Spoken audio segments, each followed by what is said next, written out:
அன்பு நேயர்களே வணக்கம். ஒரு அருமையான பாட்டு, டிஎம்எஸ் பாட்டு.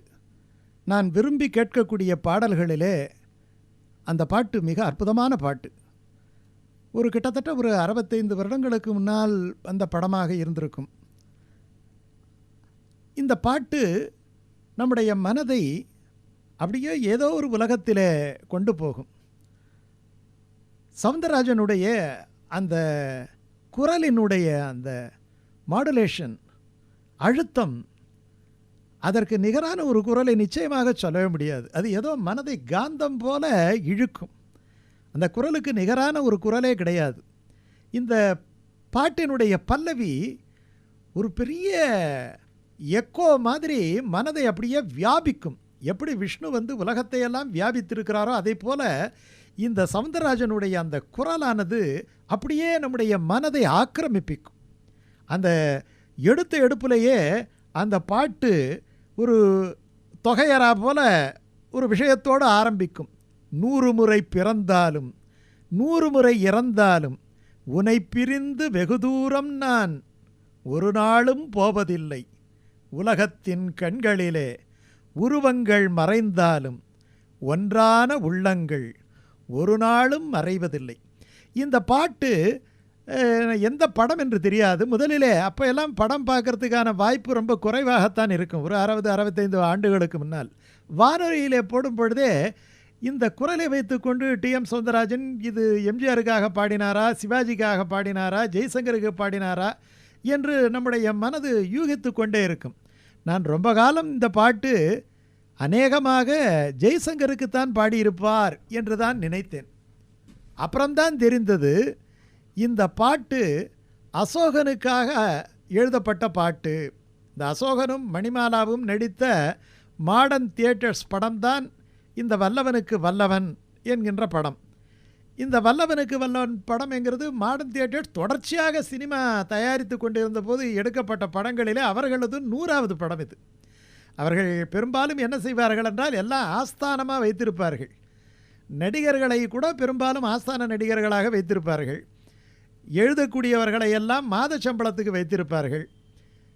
பாடல்களா, முதலில் வசனம் எழுதத்தான் கண்ணதாசன் அங்கே போனார், கதை எழுதத்தான் போனார். பின்னாலே பாடல் அவருக்கு கொடுக்கப்பட்டது.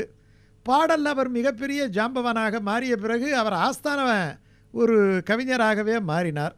ஸோ கண்ணதாசன் தான் பாடல், ஏஎல் நாராயணன் என்றால் வசனம், இசை என்றால் அவர்கள் எம்எஸ் விஸ்வநாதனையோ கேவி மகாதேவனையோ பயன்படுத்தாமல் வேதாவை பயன்படுத்தினார்கள்.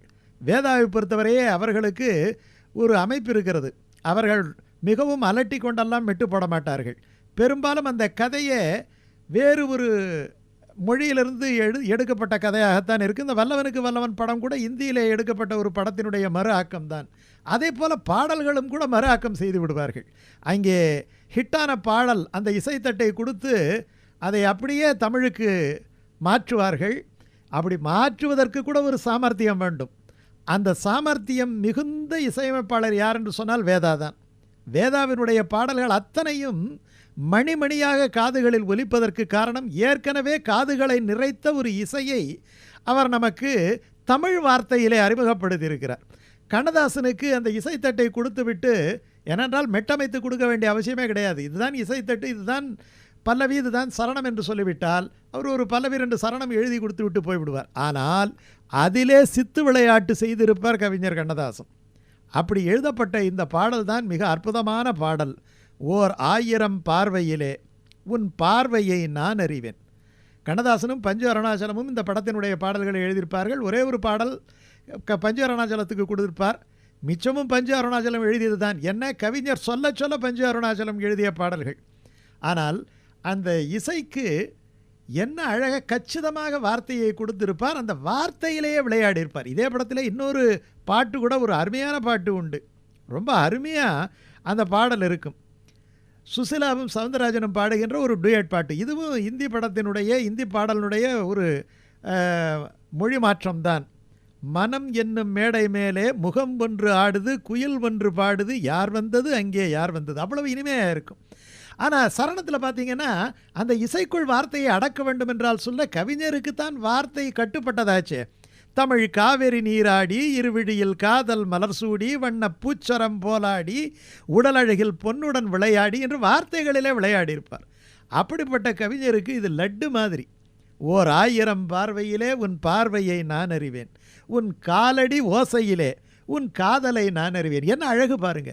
இது அந்த மெட்டுக்குள்ள அமைக்க வேண்டிய வார்த்தையா என்ன?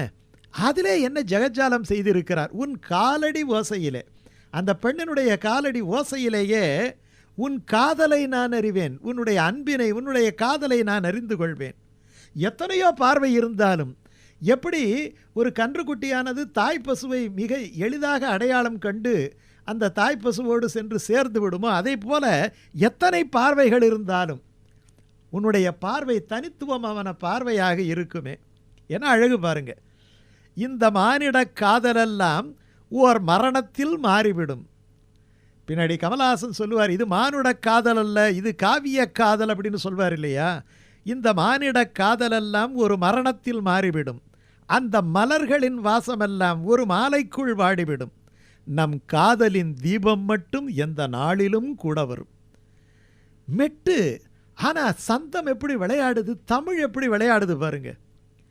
இந்த காற்றினில் நான் கலந்தேன், உன் கண்களை தழுவுகின்றேன், இந்த ஆற்றினில் ஓடுகின்றேன், உன் ஆடையில் ஆடுகின்றேன், நான் போகின்ற பாதையெல்லாம் உன் பூமுகம் காணுகின்றேன். ஓர் 1000 பார்வையிலே, ஓர் 1000 பார்வையிலே உன் பார்வையை நான் அறிவேன். உன் பார்வையை என்று சொல்லும்பொழுது அந்த சவுந்தரராஜனுடைய வாய்ஸ் மாடுலேஷன், எங்கே இருந்தாலும் நான் அவனை கண்டுபிடிச்சிடுவேன் அப்படின்னு சொல்கிற மாதிரி, அது அப்படியே குழைவும் நெழிவும் அழுத்தமும் ஆழமும் எல்லாம் சேர்ந்து அந்த தமிழனுடைய உச்சரிப்பு நம்முடைய மனதை அப்படியே வியாபித்திருக்கும். எப்படி அந்த மேகங்கள் எப்படி வானத்தை அப்படியே வியாபித்திருக்கிறதோ, எவ்வளவு அழகாக வியாபித்திருக்கிறதோ, அதே போல இந்த தமிழ் பாடல் வரிகளானது நம்முடைய மனதை அப்படியே வியாபித்திருக்கும். அந்த சவுந்தரராஜனுடைய அழுத்தம், அந்த சவுந்தரராஜனுடைய குரல், நாம் நினைக்கிறோம் எத்தனையோ பாடகர்களை நாம் கேட்டிருக்கிறோம். ஆனால் இந்த பாட்டை மட்டும் நீங்கள் வேறு ஒருவரிடத்திலே கொடுத்து பாடச் சொன்னால் இந்த அழுத்தம் கிடைக்குமா, இதே மாதிரி ஒரு பாவம் கிடைக்குமா என்றால், இவரை விட குரல் வளம் உடையவர்கள் இருக்கிறார்கள், நன்றாக பாடக்கூடியவர்கள் இருக்கிறார்கள், எல்லாம் இருக்கலாம். ஆனால் ஒரு தனித்துவம் என்று சொல்லக்கூடிய ஒரு அற்புதமான வாய்ஸ், அது டிஎம்எஸ்ஸுக்கே சொந்தமான வாய்ஸ். அந்த டிஎம்எஸ்ஸுக்காகவே எழுதப்பட்ட பாடல்களிலே ஒன்று, அவரை ஒரு பெரிய உச்சியிலே ஏற்றி வைத்த பாடல்களிலே ஒன்று. நினைக்கும் பொழுது இது உயர்ந்த ஒரு ஸ்தானத்தை, ஒரு சிம்மாசனத்தை ரசிகர்களிடையே சவுந்தரராஜனுக்கு போட்டு கொடுத்த பாடல்களிலே இந்த பாடலும் ஒன்று. அப்படிப்பட்ட பாடல்தான் ஓர் 1000 பார்வையிலே உன் பார்வையை நான் அறிவேன். எத்தனையோ பாடகர்கள் இருந்தாலும் சவுந்தரராஜனுடைய குரலை நாம் அறியச் செய்த பாடல் இந்த பாடல்.